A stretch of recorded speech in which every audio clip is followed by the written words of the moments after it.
That shouldn't be allowed. This is my son. Ishaan Tharoor of the Washington Post.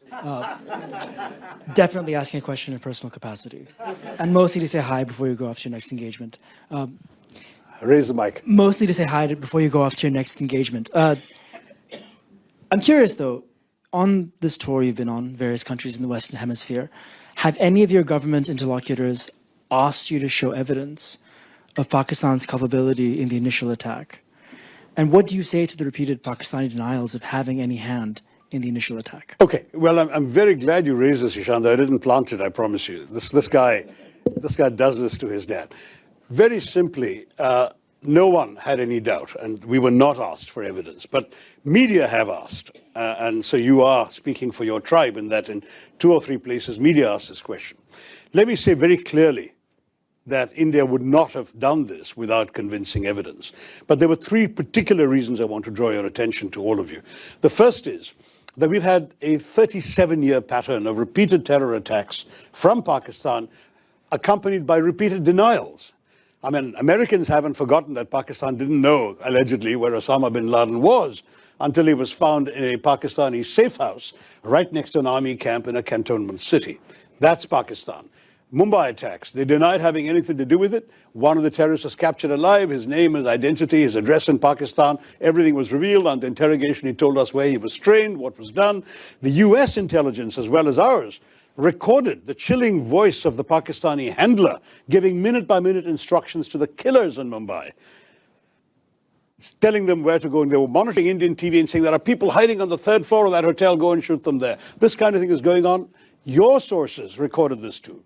So we know what Pakistan's all about. They will dispatch terrorists, they will deny they did so until they're actually caught with red hands. That's the first.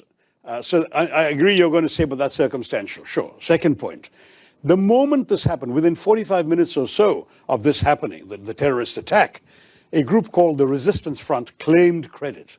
Who are the Resistance Front? They're a well-known proxy front of the Lashkar-e-Taiba, a banned organization listed by the United Nations, listed by the US State Department, which enjoys safe haven in the town of Murid-K in Pakistan. The Resistance Front, evidence about the Resistance Front and its doings was presented by India to the UN Committee on Terrorism in December 2023 and repeatedly again in 24. But the problem was, of course, Pakistan too is a member of that committee. The Resistance Front was not listed by the UN, but its identity was known and publicized. These people then claimed credit within a time span. There were no media present when these killings took place. Most of the world hadn't even learned about this when they claimed credit. So that was itself a smoking gun. They repeated that claim 24 hours later. And having repeated that claim 24 hours later, then their handlers must have woken up to the gravity of this and told them to take it off their site. So they did.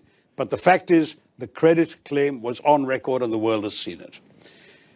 Third, when the first strikes happened on the terrorist camps, funerals were conducted, including for members of some of the key organizations, the Jaish-e-Mohammed in particular, and the Lashkar-e-Taiba.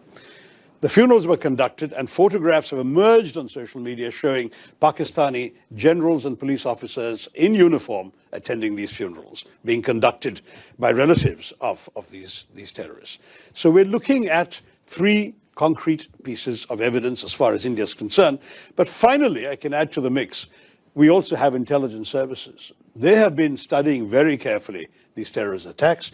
They have identified at least 4 of the 5 perpetrators, and they know who they are. In fact, I'm told, and I don't have access to the direct intelligence information, but I've been reliably informed, they know that 2 of them are Pakistanis, and the other 2 were locals who had exfiltrated, is the term, out to Pakistan for training 10 years ago, and clearly were sent back for this mission this time. So it's on the basis of all of this put together that we said, we know who did this, and we will take action. And that's exactly what we did. I can assure you India is not the kind of country that would undertake a military operation without very solid basis for doing so. This was not some random terror attack. I must say our government counts 24 terrorist attacks in the course of last year emanating from Pakistan, but none of them required this kind of response. We dealt with them. We either got the terrorists or killed them. Minimal damage, very little loss of life. We dealt with it.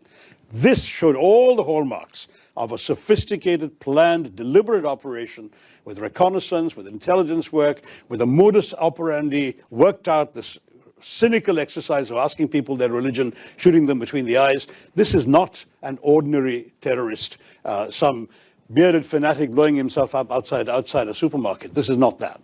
This is a serious quasi-military style operation, and it required a military response.